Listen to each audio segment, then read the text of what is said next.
ICSC Las Vegas is the biggest event of the retail real estate year. We've got, I don't know, 25, 30,000 people from around the world converging to exchange ideas and to kickstart their retail real estate deals. So we wanted to make sure that you were prepared for the show. So today we're going to talk with two experts. I'm going to ask them what trends they're watching as we're going into the conference.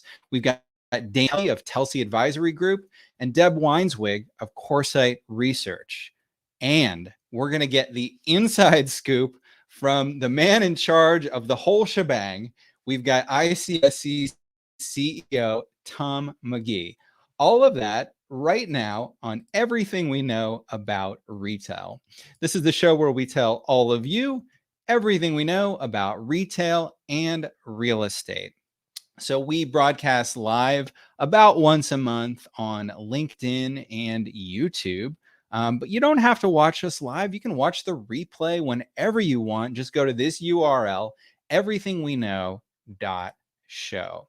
So my name is James Cook, and I'm coming to you live from Indiana, and Ebere Anokute is joining us live from New York.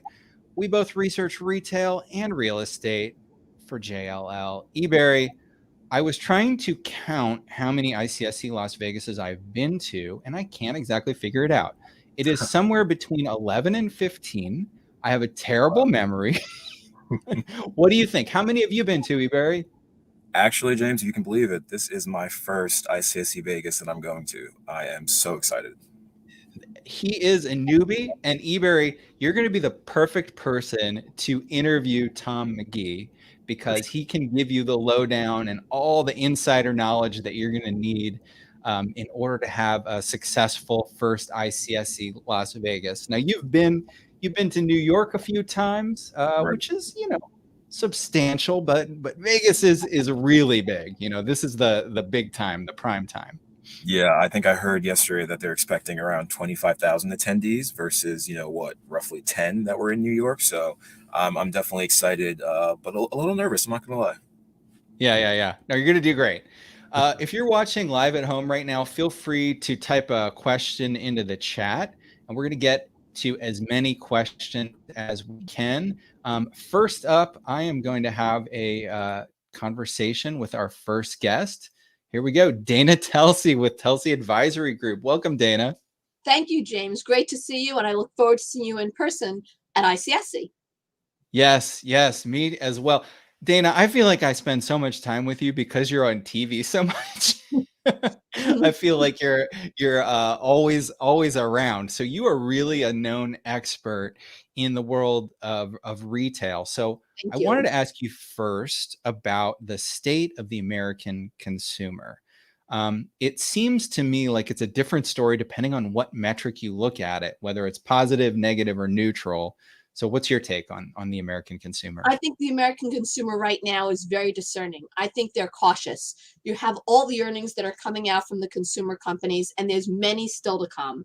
But the initial reads, whether it was Walmart, whether it was Target, Bath and Body Works, Burberry, LVMH, is they're discerning.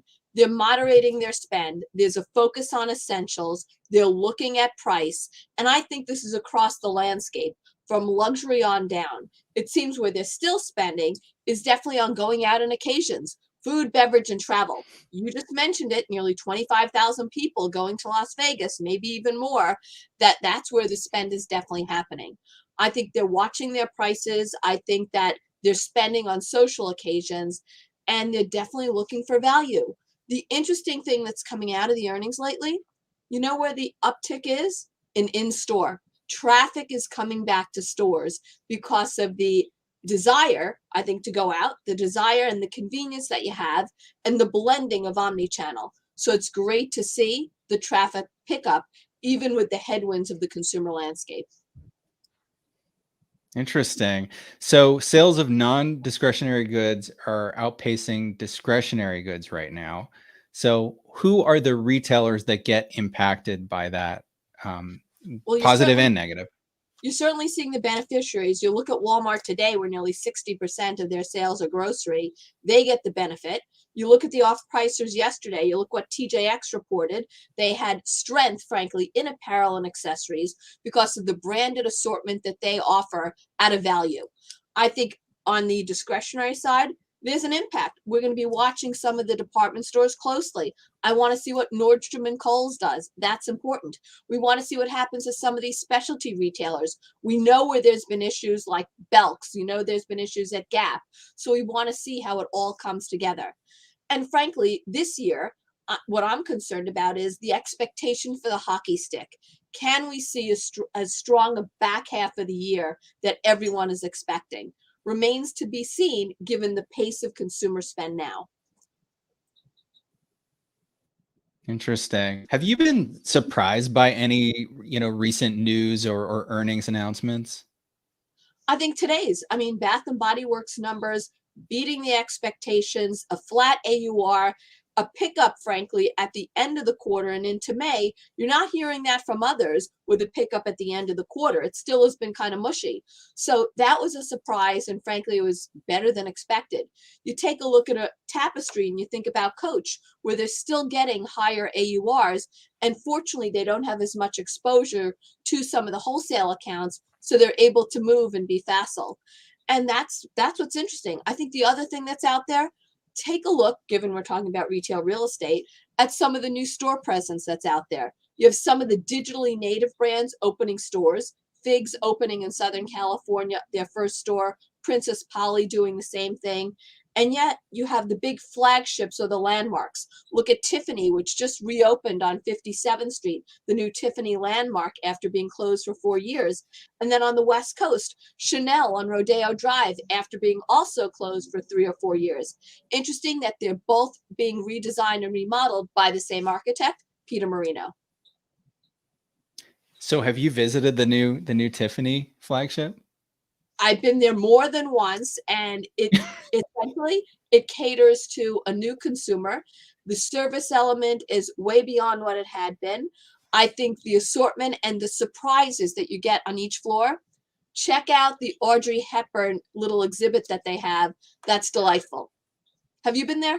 I was gonna say I wondered if they would, because I know they did they had a breakfast pop up for a while there. Is there an F&B component to this new flagship? It is. It is the Blue Box Cafe that's upstairs. It doesn't open to the public until May 22nd. So if you got a reservation, let me know and I'll tell you when mine is. Awesome. I can't wait to hear more about that. So we're heading we're all traveling to Las Vegas for the big ICSC conference. What are you expecting to talk about with folks? What is the big question you think people are going to ask you, and what do you want to talk to people about? I think there's a bunch of things to talk about. I think everyone's going to want to talk about sales and what is the state of the consumer, what they're seeing.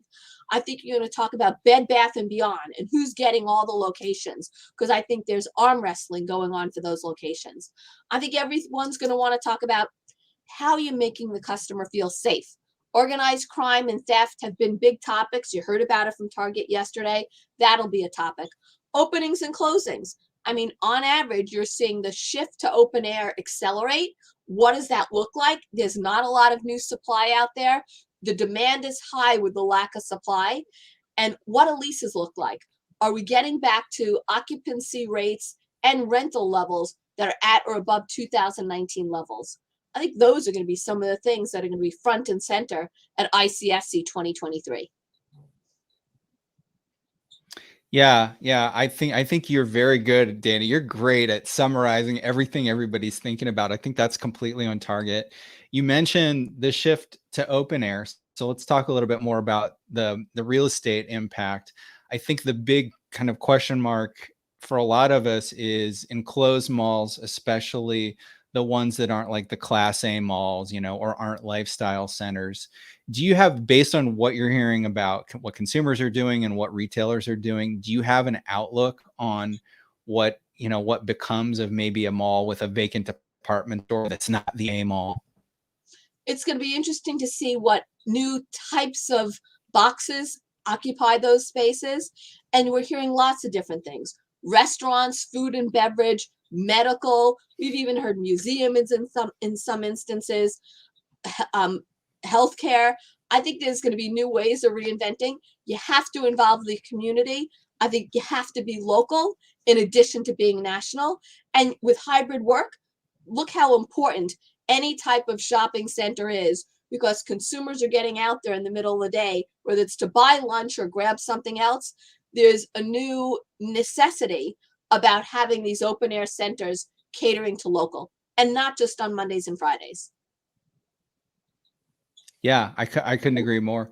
I just heard an interesting one. I was talking with some folks at Quadreal that own a center with a vacant, I think it's a Sears box in Vancouver, that they're putting in an indoor mountain bike course.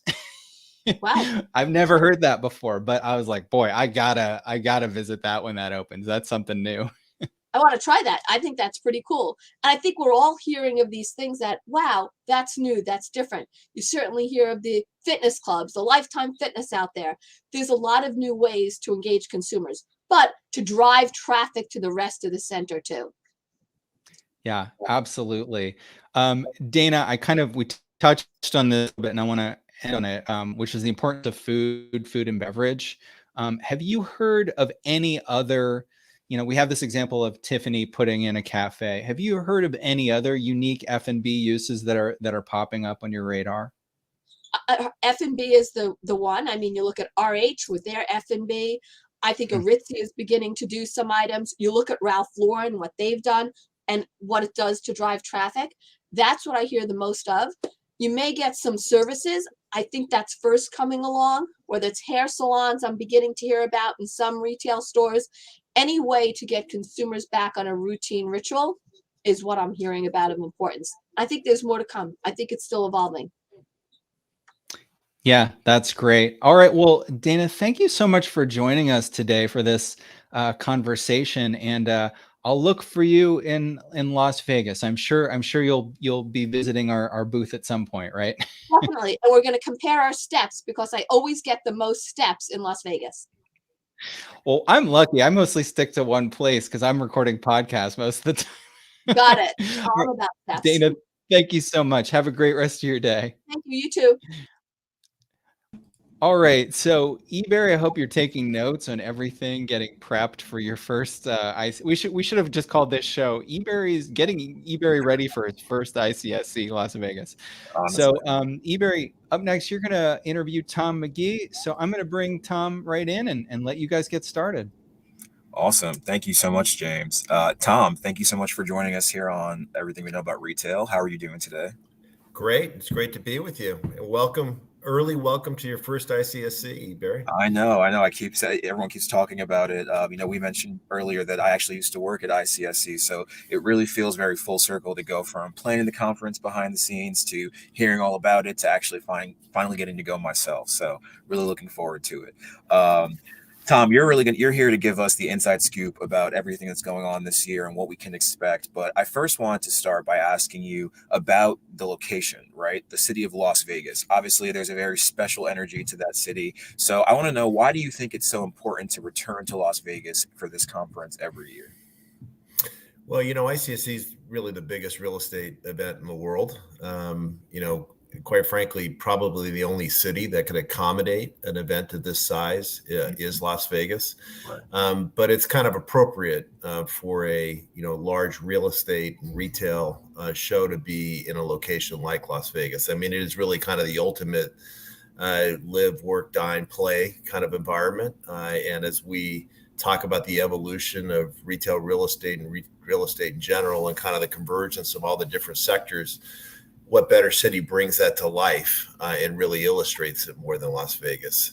I also think there's just a predictability to it that's, in this case, kind of a good thing. People know it's going to be in Las Vegas. They know when it's going to be every year on the same series of dates. And so I think that there's a level of kind of confidence and comfort that comes with that. I definitely understand that. And, Vegas is definitely the sort of place where, like you said, live, work, play, retail definitely comes to converge. I'm really excited. there's a bunch of different new retail stores and activations that you can see while you're there as well, which is just amazing. But related to ICSC Vegas itself, the conference, what is new this year that we haven't seen perhaps in previous years that we can expect to see this year? If you kind of take a step back, the conference itself is quite a bit different than it was, pre-pandemic. Starting with just the brand of ICSC and the way the industry is positioned around the whole concept of marketplaces, and the conversation we just had of this convergence that's taking place in the industry and bringing all these different sectors together. And so that's kind of a unifying theme related to the conference that's different perhaps than what was the case pre-pandemic. But from a kind of a tactical perspective this year, there's a couple important things. One is that registration will be in Central Hall this year, so there'll be a different bus drop, and so people should be aware of that. There is some construction that's taking place around the convention center, and so we've needed to kind of move some aspects, particularly registration. The North Hall will be out of circuit this year, which is where registration was in the prior year. Both halls, both the upper and lower South halls, so there's two decks, two levels to the South Hall, and both will be utilized this year. And in the South Hall, there'll be a whole new activation area around dine, work, and play, kind of bringing that concept to life. And then finally, as most everybody knows, we introduced a new product this year, complimentary product for all of our members called Marketplaces IQ. And we'll have a large activation area around Marketplaces IQ for people to come and visualize it and see it, and have kind of hands-on experiences. And that will be adjacent to where all the content will be. We have about 25 different content sessions that'll happen between Sunday, Monday, and Tuesday. And on Monday and Tuesday, that'll all be on the convention floor. On Sunday, that'll be at the Wynn. That sounds amazing. I can't wait to learn more about Marketplaces IQ. It sounds really fascinating. You just mentioned some of the different content sessions that are going on, and that's obviously, at least for me, having gone to ICSC New York a couple times, one of my favorite parts is getting to hear from the experts in the industry about what they're seeing. We have a couple of them on the call today. It's always very informative. So if there was one panel or speaker that you say people absolutely cannot miss, what would you say that is? Either the topic or the speaker themselves? Well, I'm a huge sports fan, so we're having Andy Reid as our keynote speaker on Sunday night, and that'll lead into the welcome reception. And I think Coach Reid, who I had a chance to speak to in advance of the session, is going to be fascinating. Not only because he's going to talk about being a championship-winning coach, but just the concepts of leadership and change. And he's had a lot that's happened in his life and his professional career, going from the Eagles to the Chiefs, and some disappointments and some successes, and a lot of personnel changes along the way. And so I think there's a lot of analogies between that and what's happening in our industry in general. Then there will be a whole series of, as I mentioned, about 25 different content sessions. There's one particular session that will be a conversation with Sweet Seat executives that our chairman, Glenn Rufano, will be leading. In that, we'll be leading executives from Marcus and Millichap, Phillips Edison, First Washington. So there'll be a conversation that really kind of talks about what's happening in the industry from a CEO perspective of some really leading players in the industry. That sounds amazing. I mean, obviously the keynote is going to be outstanding, but the C-suite discussion sounds really interesting as well to get their perspective on all the different headlines and things that we read. So yeah, I'm taking notes as you're talking. I'm going to make sure that I hit both of those as well. So sort of speaking a little bit about the content again, you will be joining James to do a podcast interview for Where We Buy, along with David Johnston from the NRF. And the topic is going to be organized retail crime. So, obviously we don't want to give away too much, but I was hoping you'd give us a little bit of a teaser as to what we can expect from that, as far as, what is the overall state of organized retail crime right now? And is it getting any better? It's a big issue. I mean, as Dana mentioned previously, Target made reference to it in its earnings release earlier this week, conference call earlier this week. There's been a number of other major retailers that have talked about it. So it's an enormous issue. There is some things that are happening from a legislative perspective. There was a new act that was passed in Congress called the Inform Act, which requires kind of online sellers to really disclose what the source of goods are that they're selling, because a lot of the items that are stolen from stores end up on online marketplaces, and so that's really meant to be a control to kind of to depict where products are coming from. There's another piece of legislation that's working its way through Congress called the Combating Organized Retail Crime Act, which is a bipartisan piece of legislation, and we're hopeful that or some similar type of legislation will pass that kind of provides a centralized repository of information for law enforcement to access. But the issues are quite a complex one. I mean, there's a whole sort of issues, both local and national, and these criminal networks are very sophisticated. We had an organized retail crime summit a few months ago at the University of Florida, which has a national loss prevention resource center that all the major retailers are members of, and we brought law enforcement and major retailers and developers together to talk about it. I think this issue is one that really is quite important and really not getting better, quite frankly. So there's a lot that needs to happen around it. I think because of the things that have happened over the course of the last really a number of months, it has become more obvious to lawmakers and others that something needs to be done. Mayor Adams here in New York just announced today a series of steps that they're going to take in the city of New York around organized retail crime and retail crime in general. So we're starting to get public consciousness around it, but there's a lot of work to do.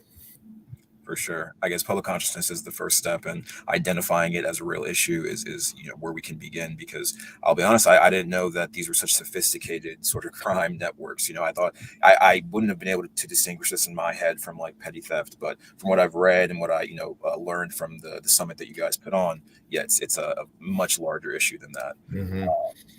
So, and also just to everyone watching, there's also going to be a combating organized retail crime panel on Monday at 1:15 in the Grand Lobby. So just giving a plug to that as well. And so, okay, on lighter news, Tom, like we keep saying, this is my first ICSC Las Vegas. I'm very excited. I've been to Las Vegas before, but obviously never to the conference. So what tips do you have for first timers like myself? Well, wear comfortable shoes for sure. I mean, it's for a first timer, it's pretty awe-inspiring to see the size of the show. It's hard to really describe it till you see it, and then when you see it, you go, "Holy cow!"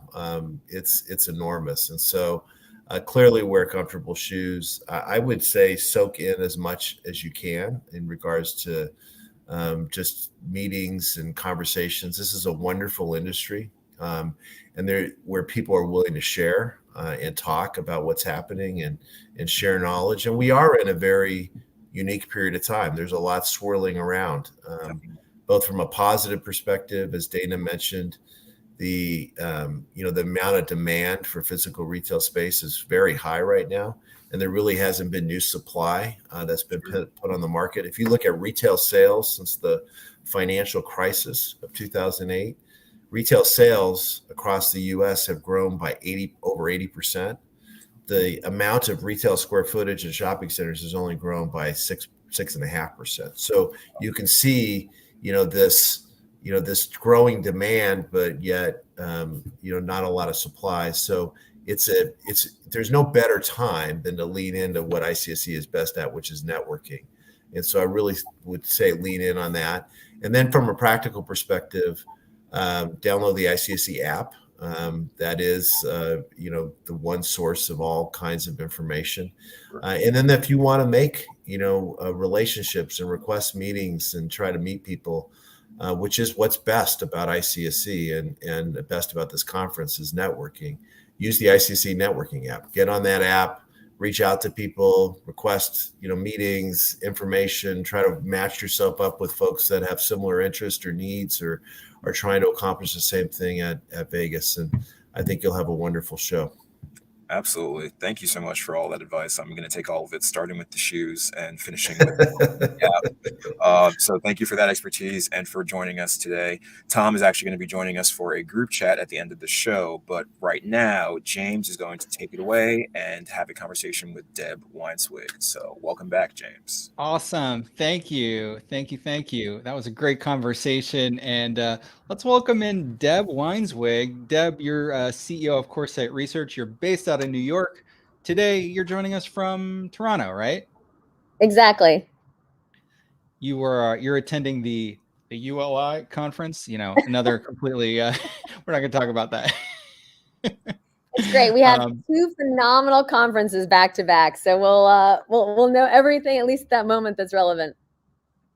Yeah. So I want to get into it, and Deb, you and I always have so much fun talking about all these different issues, and let me think about this. We're doing a panel. I think we're doing a podcast, and we're going to do your podcast. So we're doing 4 things in the next 2 weeks. So America, get ready for us. Get ready. Watch out. So I was reading the news yesterday. The House of Representatives was holding hearings on generative AI. People are worried. People are also excited.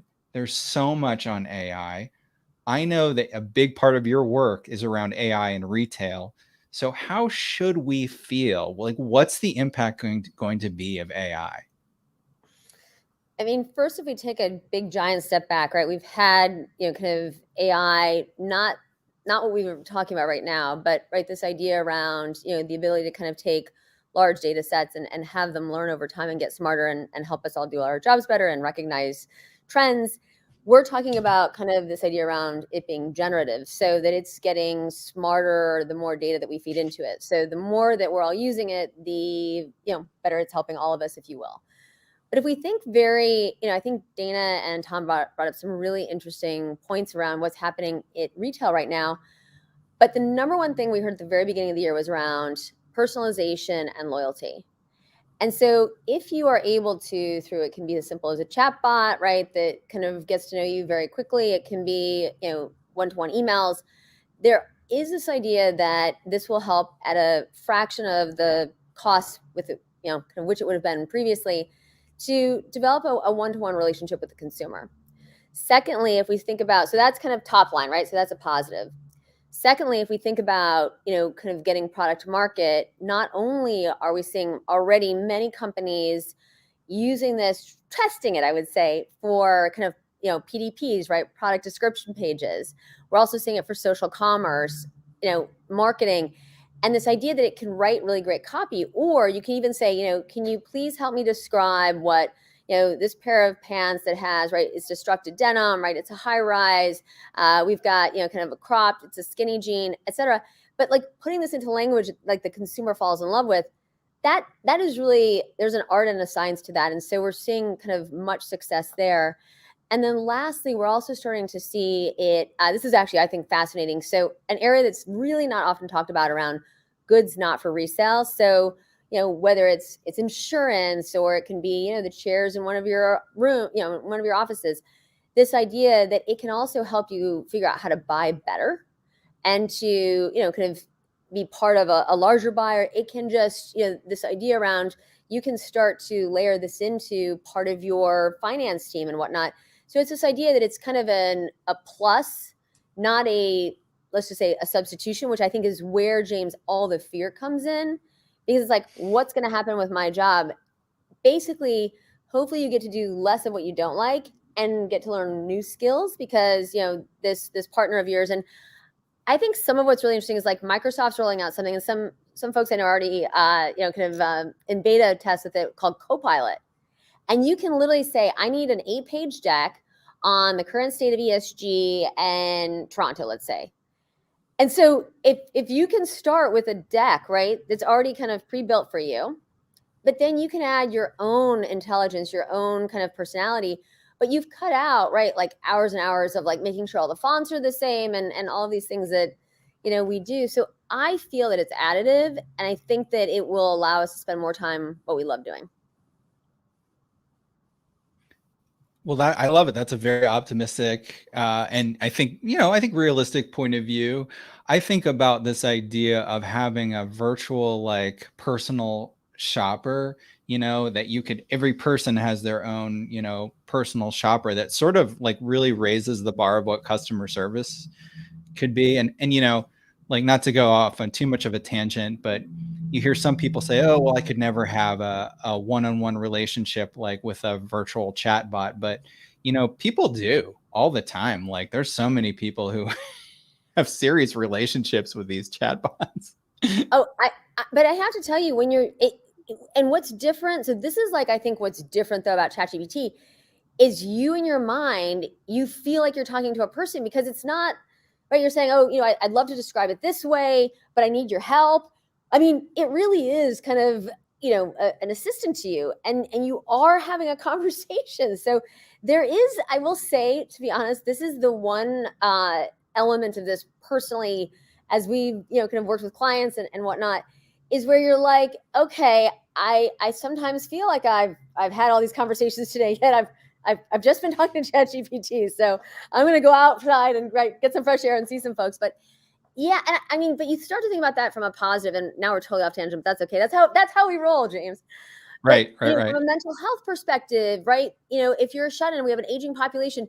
There are a lot of really positive things that this could do. And going back to your kind of example around a personal shopper, if we think about, right, the return rate this holiday season was the highest on record, with many retailers we talked to saying somewhere in the range of 40 to 45%. But right, if you're, if you've got kind of your body measurements as, let's say maybe before the big kind of turkey dinner, into, an avatar that ChatGPT is then able to kind of help make recommendations for you based on height, your color preferences, right? It's getting to know you more and more every day. So I think these are some of the things that, right, from an ESG perspective, I really do think we can lower returns, right? We can also increase I always think of like oodles of happiness, right? If you buy something and you really love it and you wear it, right, like an extra year because it's like the perfect, kind of perfect product because, you had this assistance. I feel like we're at the dawn of this new day of really much more personalized recommendations, really great loyalty programs that are very gamified. And then, right, this idea that retailers will have permission and the capability to earn more because they're driving more on the top line and then able to reduce expenses too. Gosh, that sounds great. Okay, so here's another thing. I know that you have done a lot of work on live streaming, and I know that basically from what stuff I've read that you've done about how huge it is in places like China. Is live streaming going to be as hot in the US as it is in Asia? Is that ever going to happen? Well, as of right now, we're talking over $500 billion in China. And this year we're expecting around, I think our official numbers are, a little over $30 billion. So you're talking a huge kind of gap there, right? And part of it is we really just haven't had the technology. So how live streaming got started in China was, people were on, Alibaba called Taobao and Taobao Live. So there was like one platform, everyone went there and there was content 24/7. It was fun, right? It was like you're being entertained, you're eating dinner with your favorite KOL influencer, and then you see something and they get to know you, right? They really get to know you. And so they'll be like, oh, it's great to see you again, James. I remember you bought those pants last time. I've got this t-shirt that would go great. And that's how you're really developing this one-on-one relationship with the influencer. And now actually they buy their own product, right? They'll buy from brands, they'll sell it. So in the US, there have been some major changes in 23 to the point that I'm not even sure our estimate is high enough now. So number one, right, Poshmark was acquired it was consummated in January. They roll out almost immediately a beta test of, kind of Poshmark Live. And they kind of went to the entire market. I think it was April 5th. I mean, I guarantee if you go on right now, there's at least 100 of these lives that are running. And why it's so important is you really need 24/7 content, right? Because the consumer needs to be able to go in at any time of day or night and know that they can be surprised, delighted, enjoy a show. The biggest difference, though, from a consumer perspective between the US and China is that in the US, the consumer is very interested in how others, like other potential consumers, what they buy, how they're enjoying it. It's not as much about their relationship with the KOL or the influencer. And that's what's interesting. And we know that because we see right in the back, people are like, oh, can I get your Instagram handle? Oh, great job. I was bidding on that, but you won it. And I'm so happy for you.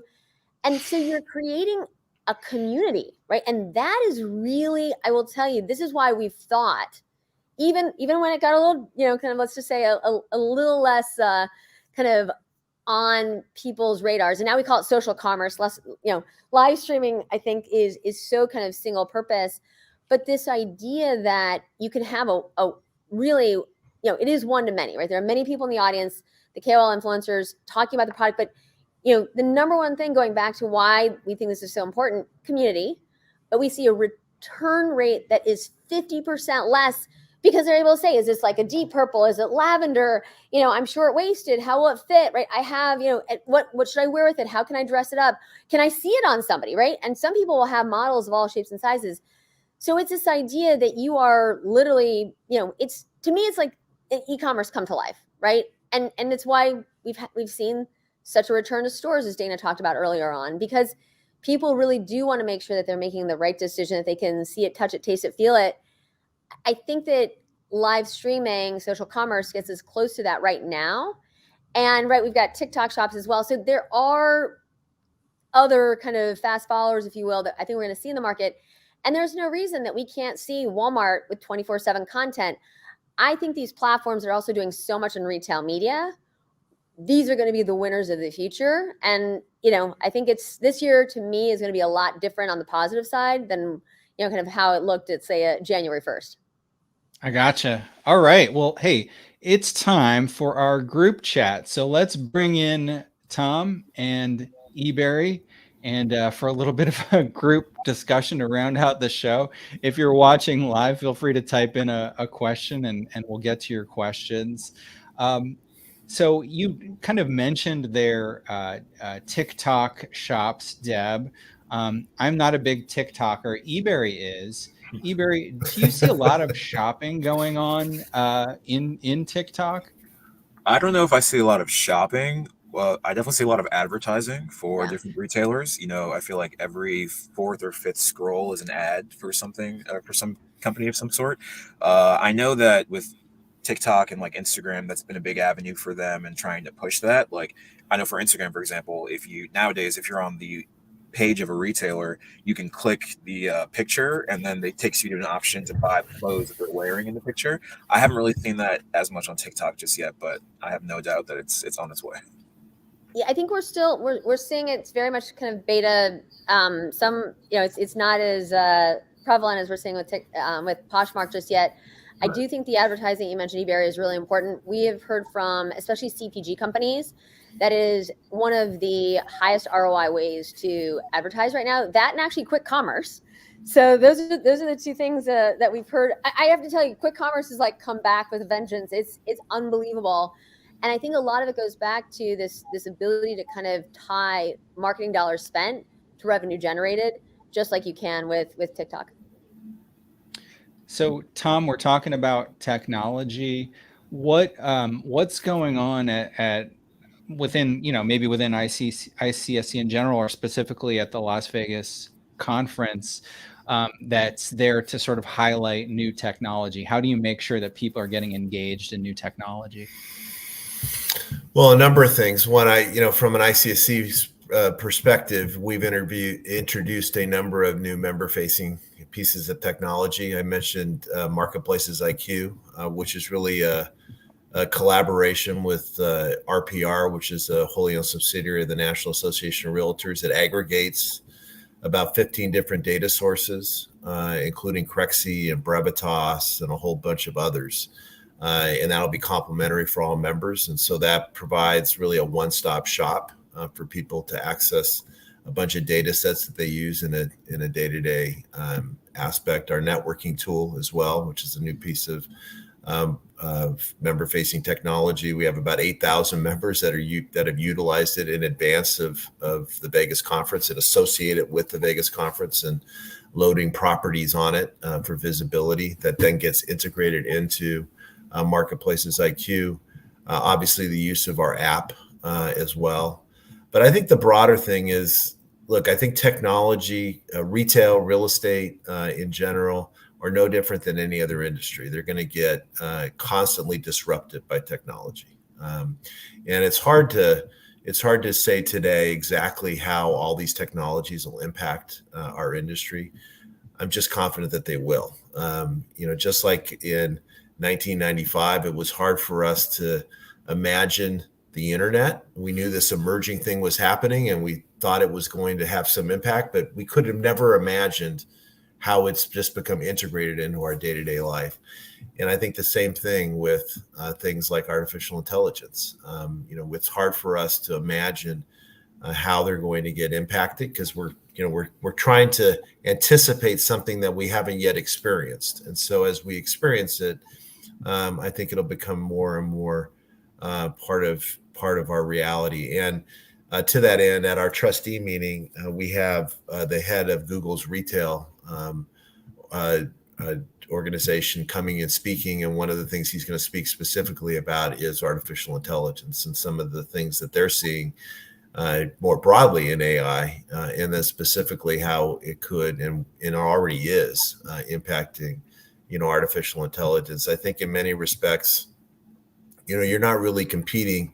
Retailers aren't competing against technology. They're competing against other retailers that are integrating technology, and they need to, and same thing with real estate for that matter. And things like AI, things like blockchain technology, for example, already are and will continue to impact our industry. And I think those will be part of the conversations that we have. And because of everything that's happening, I think being in a place like Vegas is super important to have those conversations, because that's the ultimate. That's ICSC at its core is really a networking organization. It brings people together to talk about what's happening in the industry. Absolutely. There's this educational component that's so important, but it's also about the people. That is the number one, I think, value of the organization, is meeting so many unique people and exchanging ideas. So we're running out of time, but I wanted to ask, let's ask a fun question of everybody. Here we go. One of the things I love about Las Vegas is so many food and retail destinations. Any recommendations or new places you're going to go to? I'll start. Ebere and I are going to be checking out the new Flight Club location. We've just about to release a report on entertainment, and Flight Club is the darts concept that's opening across the U.S. They have a new location. I think it's at the Palazzo in Las Vegas. So we're going to be heading over there on Sunday to check that out. Deb, any retail recommendations or favorite spots?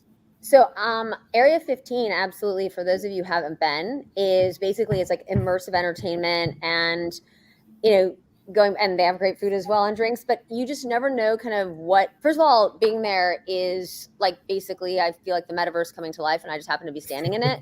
Right. And I really think that it's really kind of unbelievable. And I want to, I know we're kind of closing out, but to Tom's point earlier, Tom, I think you're spot on in terms of what's happening in Vegas now, especially at ICSC last year. I thought there were so many amazing, interesting data companies and technology companies that I hadn't seen before. And one of the biggest changes we've seen since last year is a lot of REITs and retailers are starting to actually develop their own technology and sell it.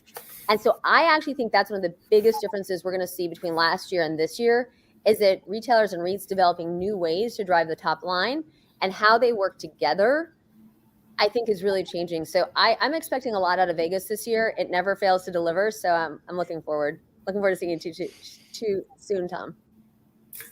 Thanks, Deb. I look forward to seeing you. Tom, I would just say, when I'm there, I'm working the whole time, so I don't really get a chance to do much outside of that. But I just think Vegas, quite frankly, in of itself as a location, is just, it never ceases to amaze me, even within and 12 months is a fairly short cycle.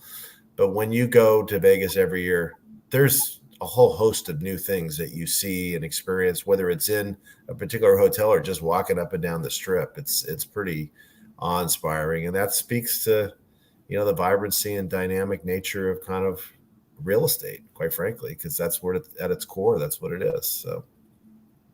Absolutely. Well, that's a great note to end on it. Tom McGee, CEO of ICSC, Deb Weinswig, CEO of Coresight Research. Thank you so much for joining us today. Thanks. This is a great chance. See you soon. All right. So, Ebere, I mentioned we have this new report. It's all about all of the entertainment concepts that are expanding. I'm not allowed to talk about it because it's on embargo until Monday. So I have cool things I want allowed to, but you can download that report as of Monday over at jll.com. Just go to that. What is it? The research insights section. Is that where it's at? I think. And also, I mentioned our podcast, Where We Buy. That's available in any podcast. Just search for Where We Buy and go on the web over to wherewebuy.show. Absolutely. And if you enjoyed watching this and you were watching on YouTube, please hit the subscribe button on YouTube and click on the bell icon so that you are notified every time a new show comes out. And you can follow us, follow JLL Retail on LinkedIn.